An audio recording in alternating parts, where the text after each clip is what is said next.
What are your thoughts on collectible investing? Things like wine, whiskey, watches, sneakers, Pokemon cards, Do etc. it. Buy it all. Buy Is all of this it. they say is this a result of TINA, which I learned means there is no alternative, or general diversification?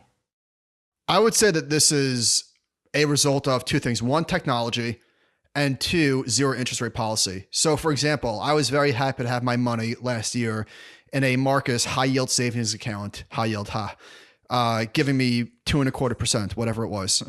Now at 50 basis points, I'm taking some of that money and I'm moving it to collectible art at Masterworks. I'm doing like all sorts of stuff with it that I probably wouldn't have otherwise. I'm doing income share agreements with Edley. I'm doing all sorts of speculative investments that I probably would not have. So I think that it's technology and, more importantly, zero interest rate policy. The 10-year interest rate, I think, is up 6 days out of six. It is now back above 1%. These people are out there buying a lot of garbage. And they're not even buying the garbage physically. They're buying shares of it digitally. None of this shit's going to be worth anything. The baseball I card don't know thing will about pop. I don't know about that. Yes, it's all dumb. It's all dumb. And you probably need rates at 2% Now in you're order for starting that to realization to dawn on people. you're starting to sound Not like to be, Howard Marks in 2019. not to be a dick, but buying digital shares of someone else's collectible, what do you just give it a charity. Stop doing stupid shit.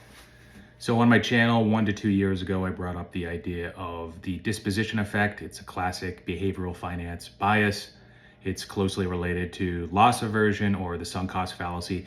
That's when you're more likely to sell winners than to sell losers. It's because people don't want to face the mental pain that comes with realizing a loss, and in their head they think, well, maybe this will recover in the future.